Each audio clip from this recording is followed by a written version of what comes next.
everybody. It's Ron and Hope Unfiltered. I'm so glad you're here today. Real, raw, and relevant.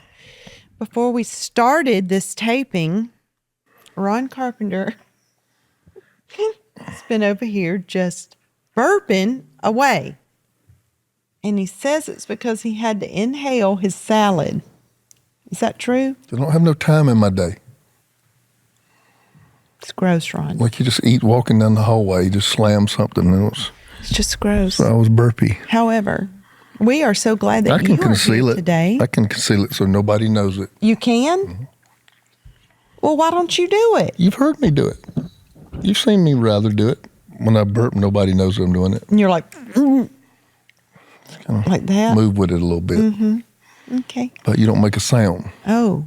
I'm tired so it's too. A choice. I'm tired. I burp more when I'm tired. You do? Interesting. Tired. Okay. We've had Ron. We've had We've had my parents with us for 2 weeks, and it's been great. And we've just been out of our normal schedule, and we have been taking care of my parents around the clock for 2 weeks. Right, Ron? Praise the Lord. Praise the Lord. And that's all we're going to say about that. I know I will treasure all the memories that I've had with them for these last 2 weeks. Bought my daddy a cowboy hat, some cowboy boots, took him to the boot barn. He is feeling himself right now. Ron, I'm going to kick you. Anyway, what are we talking about today? in-laws. No, we're not. No. It's been a blessing.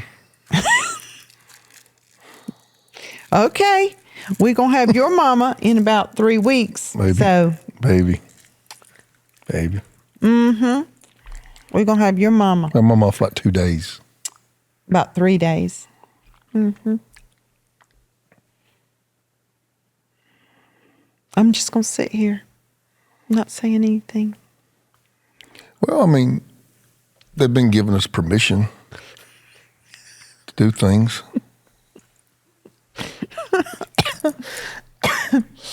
Me and Ron were sitting out at the fire pit the other night, and I thought they were already in the bed. So we're sitting out at the fire pit, and then I see Mama come up the hall. She comes out and looks outside, and she was like, "I'm going to bed. Y'all can stay out here now as long as you want." And Ron goes, "Thank you." I needed her permission to sit outside at my own house. And she was letting me know that I had her okay. Mothers will always be mothers. I'm going to take care of their children. Yeah. Right? We need to move on. That's just one thing. Just one thing? The ribeye steak. Ron, we're moving on. What about the ribeye steak? No. Okay, so today... Wait a minute. No. This is a topic. People want to hear about our life. They do? This is not preaching. This is want to hear about us. Go ahead. Well, we've done a lot of sharing, me and your dad. Me and your dad. What have you been sharing about? Every time y'all go off and leave us, we share. Go off and leave you? You'll walk off with your mom. She likes to sing in the bedroom. So I go back there to spend time with her. And Daddy likes to watch TV in the den, so you're in there with him. Mm-hmm. And you've been sharing? What you been sharing? I'm sharing a lot. And so I got ribeyes the other night. I told Hope I was tired of cooking. Yep, you heard it. Me, tired of cooking. I said, it's my day off. I said, I'm not cooking. I done cooked them a big breakfast clear. I said, I'm not cooking tonight. So we have a steakhouse down the road from the house called Cattleman's. It's a good steakhouse. But, in California, everything's double. Double? So just the a steak price. and a potato and a salad. I mean, if you can find one for $50, you're doing good, literally. So we get everybody, Hope said, everybody likes ribeyes. Let's get ribeyes. So I just order ribeyes, go pick them up, and come back in there Says, "We got the food, guys. Y'all come on." Hope's mama walks in there and looks at it and goes, walks back in the bedroom and goes back there. And then we got home late one night. Ron, stop. Stop it. We got home late one night. That was penance. Because we do have to work, So That was penance. anyway. We had to be sorry for about 3 hours. It's interesting. It really is interesting, the dynamic of when you are middle-aged like us and you got adult children I that got still need help grandchildren. at time and grandchildren, but then your parents have kind of reverted back to that childhood mindset. So we feel like we're taking care of everybody. So anyway, we honor them. We love them. It's been an interesting 2 weeks, but when this podcast drops, we'll be taking them back to the house, Would right? you slide that mic down so we can see you? Is that better? Yes. He's getting on my nerves today. Baby, Bottom line. I have been a butler for 2 weeks. I've been a butler. I just hear people call my name and I run. Okay. Just when they call my name. I'm an IT guy. Yeah. I'm a chef. I'm a chauffeur. You're good at it. I do all these things. You're good at it. And I'm tired. I'm tired now. Okay. So we did actually have something good we want to talk about today, but you've already took like 7 of our minutes Me? talking about your parents. So let's just move on to something else. I want to talk about, I just want to be happy. How often do we hear that? A lot. I just want to be happy. I wrote a whole segment in my first book, The Most Beautiful Disaster. What'd you say about it? That phrase is a huge red flag. You hear that? I just want to be happy. I just want to be happy. I just want to be happy. Because that's the devil's playground, is you looking at yourself as an isolated figure It's the beginning of selfishness. in your world, whether it's your family, a marriage, raising children. You give yourself away when you are married, when you are having children. And even as a Christian, your life is not your own, right? Your life is You not your own. die. You've been bought with a price. Yeah, you die. And when you start looking around saying, I just want to be happy, and you start making decisions based on you and your soul wants and happiness in life, you're going down a slippery slope. Let's define it. We do hear about it a lot. You say, what's the context of that? That sounds like a weird subject. Because we have seen the journey for happiness destroy so many lives. And so I think it needs to be defined, first of all, what happiness is. There's some people that, I just want to be happy is, I'm going to turn into a pleasure seeker. I'm going to turn into a 24-hour day pleasure seeker.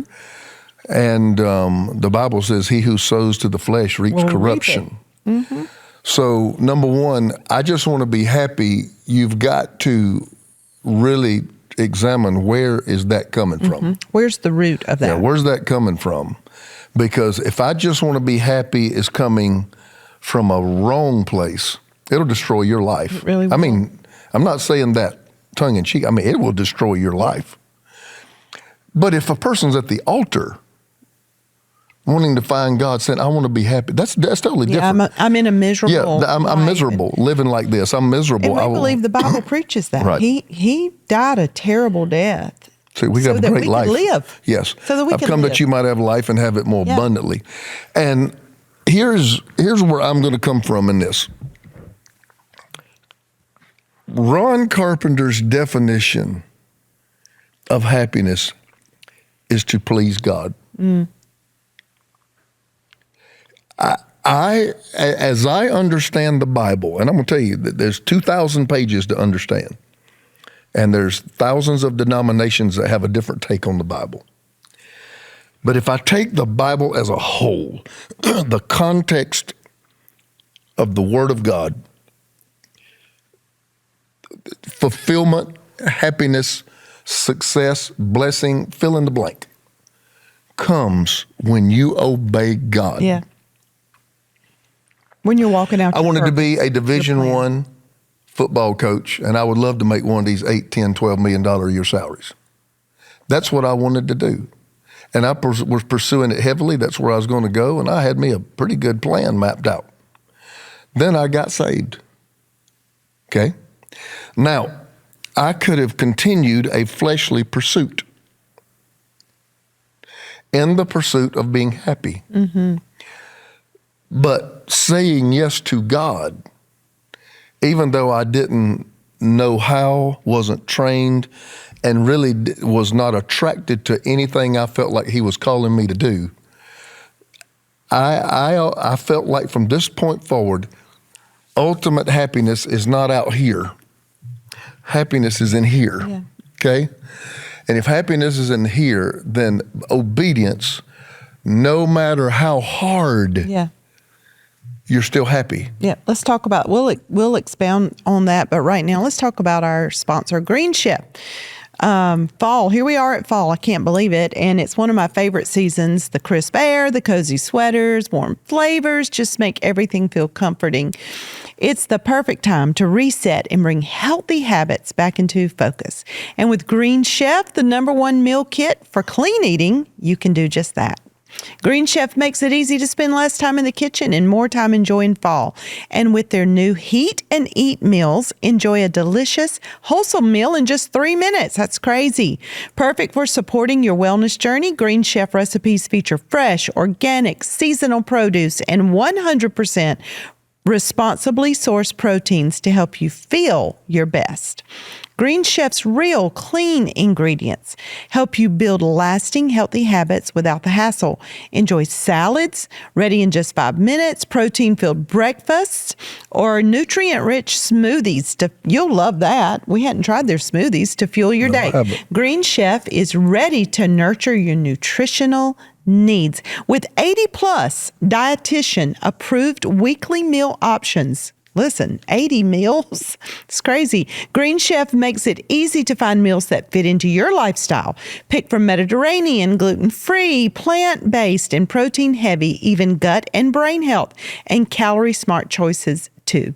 The recipes change every week, and with week-to-week flexibility, you can adjust your plan to match your mood and your schedule.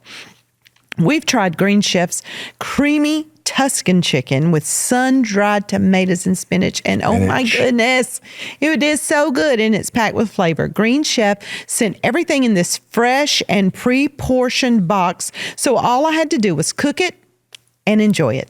It's honestly one of the easiest ways to eat clean and still feel like you're treating yourself.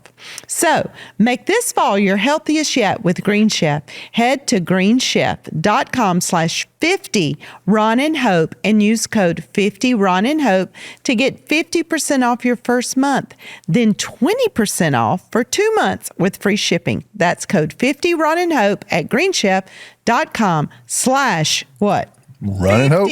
50 Ron and Hope. Okay, here we go. Happiness. I just want to be happy. Well, there's a scripture. Happy is the man whose God is the Lord. Whose God is the Lord. Lordship means submitting. Happy is the man who submits. And we think we won't be happy. Exactly. If we submit. Exactly. So most time we say, I want to be happy. It's I want a new wife. I want a new life. I want a new career. I want a new house. I want to hang with my homies. I want a new place. I want new friends. Yeah. There's things about my life around me that I don't like. I have always said, Hope, everything that has to do with joy, peace, happiness, these fruit of the Spirit, everything is internal. But most of the time when people say, I want to be happy, there's something outside them that they think if I can fix the thing around me, it will make the inside of me better. And that's not when true. The fact is, if I can change the inside of me, I can live through everything and have peace. We can endure whatever we got to go through. And because how many times we have people say, I don't know how y'all made it through that. We've had people say that because we have not just, our marriage, we have so many other things that we've had to walk through that, I think we're sent to take people out. Scripture says, when you go through the fire, I'll be with you. When you go through the flood, you'll come out on the other side. On the other side. So we're never promised this life where everything's wonderful and everything's happy and there's no stress and you don't have a marriage where you never fight or you don't want to punch somebody. That's not real. But I still hold to the fact, I think most people believe, I want to be happy and I got to change this. Yeah. I've got to change this and I got to. And yes, sometimes you do need a career change. Sometimes you do need to change churches. Sometimes, you may need to move into a different neighborhood. I'm not saying those things will not improve your quality of life. That's not what I'm talking about. I'm talking about what, the chemist would call dopamine. What keeps giving me that dopamine shot. If you start looking externally to get that, the Bible tells me that my refreshing comes in the presence of the Lord. So I'm refreshed in the presence of the Lord, and I'm happy. Happy is different from joy. Joy is just a part of knowing God and being saved. Right. The joy of my salvation. So there is a joy deposit, just the fact that I've been born again and I have a relationship with God. That is a joy. But then let's go to the next step. Happiness usually has to do with happenings. The greatest happening in my life is when I obey God. And God will sometimes ask you to submit and say yes to the thing that is by far the much harder road to travel. Right. But it is the road to happiness, even though it's the more difficult road. Yeah. And I think that is where sometimes the deception comes in. Yeah. Because, even our kids, they've looked at everything their daddy have gone through. And I don't want that life. I don't want to live like you had to live that. And I told them, yeah, but I would make all of those sacrifices and decisions again for what I had on the inside of me, even though I didn't always like what was going on around me. Right. You see what I'm talking about? Yeah, I do. And I know with my own life, here's the thing. I think most of the time when people say that, they don't understand that the reason they're feeling, quote unquote, unhappy or not like your life is not what you're presently in. It's because you haven't healed the issues from the past that brought you to here. So you've got all this trauma, you got all this pain, you got all this unresolved conflict or abuse or abandonment or whatever it is in the past, and you're sitting here now. So the enemy comes and he says to you, you're not happy. And you think you're supposed to blame that thing, that marriage, that job, that situation, that person, when really it's all this unhealed. So see, if he can get you blaming somebody else, you will never focus on and deal with the issues and become free. Let me give an example. Stay in a Let me give an cycle. example. Let's say that there were things about you, which this is not the case. There were things about you that as a wife I just detested. Okay? So here's the normal, natural, ungodly take. I got to change this. Yeah. Because this is the source of my miserableness and my unhappiness. I got to get rid of you. Okay? There's somebody else out there for me to make me happy. You don't make me happy. Not realizing the part that I've played in creating you. Right. We want to blame. Exactly. So if I look and say, wait a minute, where have I not submitted that has brought me this level of unhappiness, and where can I get myself right with God? If I change me, that's going to immediately affect you. Yeah. And your wifehood is going to change, and it's going to be directly proportionate to the changes that have taken place in me. Yeah. There are a lot of things that a lot of people complain about us with their marriages, but like love and all those things, you give freely to me. You freely love me as a wife and as a lover. And a lot of people don't enjoy that. But here again, there's a certain kind of man that you tell me is easy to love. And you say that's a man who submits to God.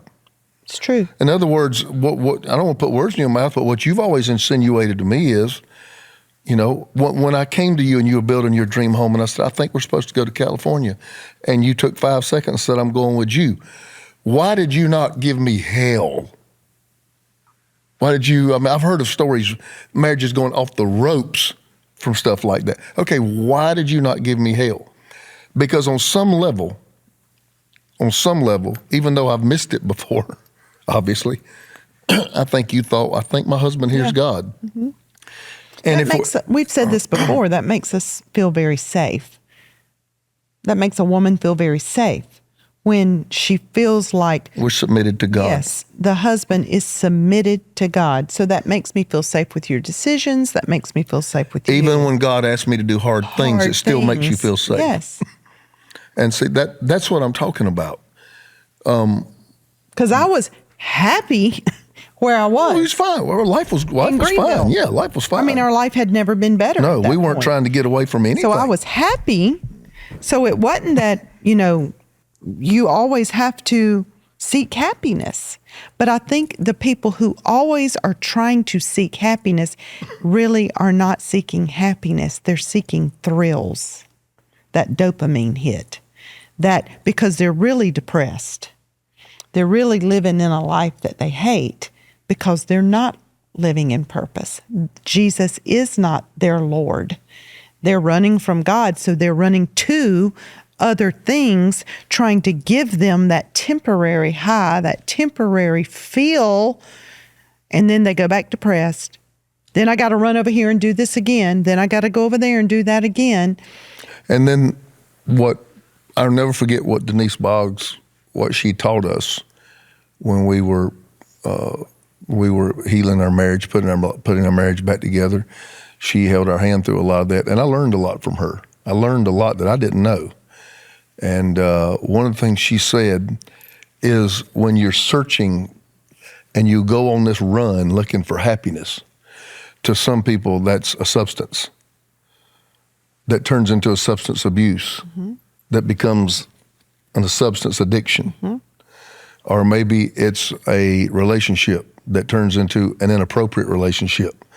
Then whatever you run to get that hit of dopamine that makes you feel better, she said, the weight of what you run to becomes greater than what you were running away from. Yeah. I thought that's why it takes more and more and more and more. That's why I thought when she said that was so profound to me, because I'm like, you are so right. Yeah. I know so many people that have ran to something trying to find happiness, and what they ran to was much more binding and restricting and carried much more misery than what they were running away from. So because you're trying to go to the wrong source to fill your cup. And the Bible says only Jesus can satisfy the longings of your soul, which is your emotional man, the happiness. Only Jesus can fill that, but we run to all these other places trying to fill us, which never satisfies. So that's why you got to have more and more. And here's another irony. It's a huge irony. When people think a certain place, a certain status, a certain level, or certain things would make me happy if I can ever get there, that arrival is so disappointing. And this is about 100% across the board. And I've also noticed a lot of people don't lose themselves, their marriages, and their health during the journey. They lose it at the destination. The journey, the marriage was strong because they were both fighting to get somewhere. But when the glory comes, the weight of that glory is something that just crushes them. It's amazing to me that so many people did well until the blessing was realized. And when the blessing was realized, the blessing crushed them. Absolutely crushed them. I'll never forget T.D. Jakes wrote a book years ago, Can You Stand to Be Blessed? And I looked at the cover of it, and I'm like, I wonder where he's going with that. And the fact that he talked about the weight of the blessing. When there's so many people that's never been destroyed in the sacrifice, they were destroyed in the blessing. And I look, and it was during some of our greatest times of breakthrough is when our greatest turmoil and sadness hit our home. But in the times when we was living in the ghetto and praying for groceries and carrying people to church in our car, we look back on those, and many of them, even though it was difficult times, they were fond memories. Isn't that odd, the way that breaks out? It is. Because you can't ever say, if I get this or get here, I'll be happy. That's a lie. Because God's not going to let anything else get the glory. That's a lie. He is going to get the glory. And it seems so simple that it's too hard almost for people to wrap their head around, that only Jesus can satisfy the longings of your soul. That seems too simple. We feel like, oh, you don't understand what I'm going through. You don't understand the man I live with. You don't understand the woman I have to put up with. It's them. It's this. It's my job. You don't work where I work. Oh, only Jesus can satisfy the longings of come try to work where I work or live where I live. But it is that simple. If you ever get your internal constitution settled, if you can ever reconcile your pain, you ever can reconcile your abuse or whatever it is that we've stuffed that is driving us unconsciously, driving us to nurture and to care for and to rock our pain. If we can ever get that reconciled, then we realize we're not searching anymore, that we found Jesus. He does satisfy me, and I'm not running off looking to all these other places to make me feel happy. Right. I just believe that happiness comes in doing the right thing under God. Happy are those whose God is the Lord. When God gives me a directive, and I'm like, God, I don't want to do that. But I say yes anyway. Somehow or another. I don't think, Ron, because I've been in these shoes, I don't think you've ever been in these shoes. I don't think that a person who has an unhealed heart and who has traumas and is so messed up emotionally, soulishly, can come to a place to be like, okay, I'm just going to do what's right. Because that unhealed heart is driving you. That pain is driving you. I think somebody who is healed can say that. Yes, I can say yes to Jesus. I'm going to, even if this is hard, I'm going to do it, because you have a whole constitution to be able to do it. Yeah, but a broken person cannot make good decisions. You have got to get your heart healed. And so how, that sounds good. How does somebody go about doing that? It is a huge process. It's a lifelong process. Because you weren't abused. You weren't beaten. No, I was not. You wasn't raised in a home that had trauma. I was raised in a good home. So you don't know what that feels like. But the key is not going to change. The key is when you obey. When you finally do. When you obey, that's where the place of happiness and joy is. And that's why people come to church all the time and come to the altar and get up and leave. And life can never get on a trajectory of moving forward and operating in purpose.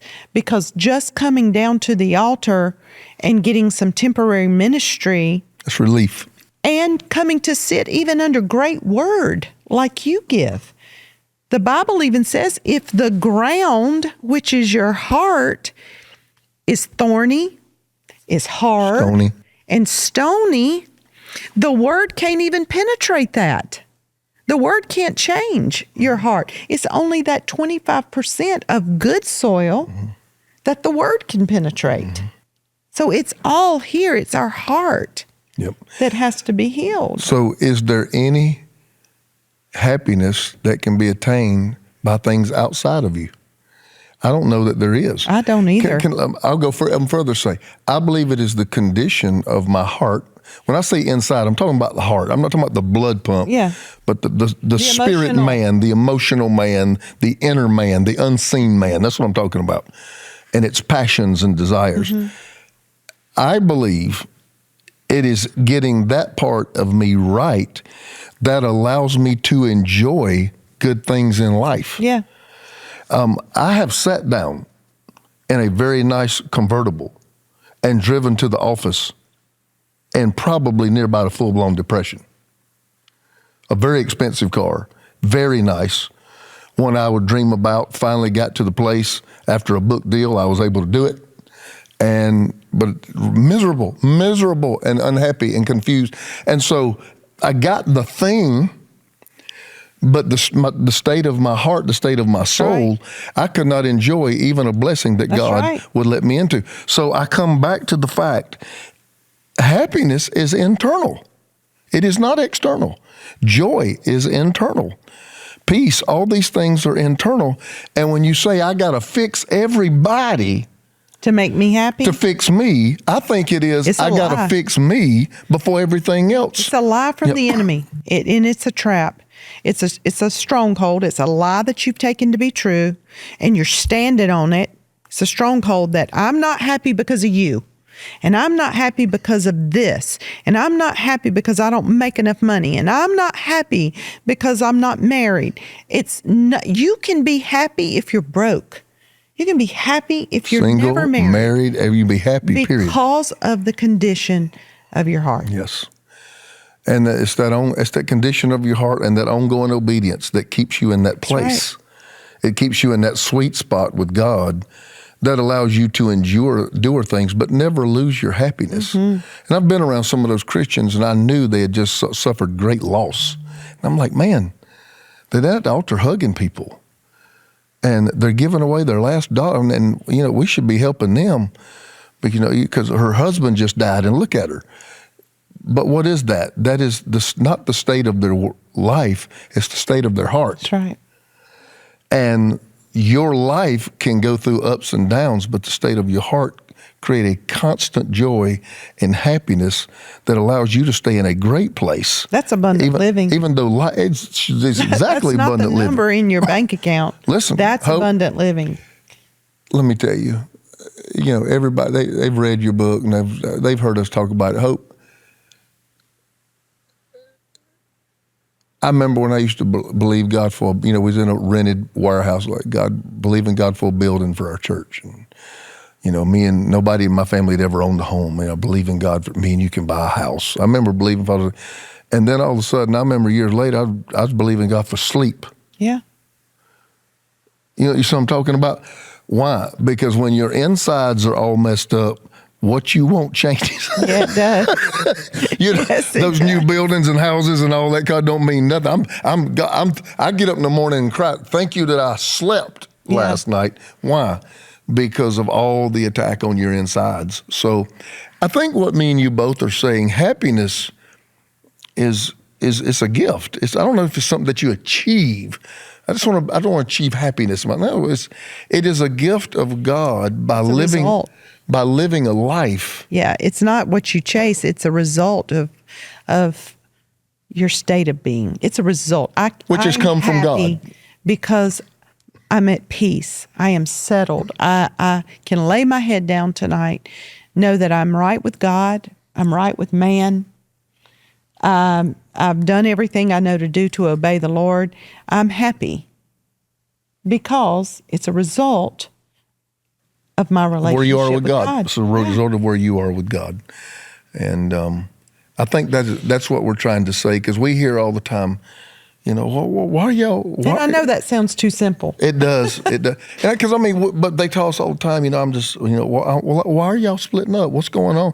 Well, we just want to be happy. We're not happy. And we go back to being happy. I can't live like this another day. And I'm like, well, where are you going to go? What is she going to buy? What is she going to do? Well, what does she look like? This person that would make you happy, Mm-hmm. And so I really challenge people who are on the quest of happiness to quit looking around you and look in you. Because if you fix what's in you, you can live anywhere and be happy. That's right. Mother Teresa probably went down as one of the most pleasant, most giving, most loving people on the planet, and she lived in the cesspool of life. She went and embedded herself in some of the most needy areas of the planet, mm-hmm. and was nothing but an inspiration. She shined with a light. What is that a result of? The condition of her heart, her spirit, her soul. And if you get that right, I've always said, If there's nothing going on around you, there's nothing going on in you. If there's something going on around you, it's usually a result of what's going on in you. Yeah. It all starts in here first. So what would you, and in our parting comments, what would you encourage somebody to do who is right now saying, man, I just want to be happy? Well, number one, I would say that it's a huge red flag to you. Don't take that as your green light to go for it.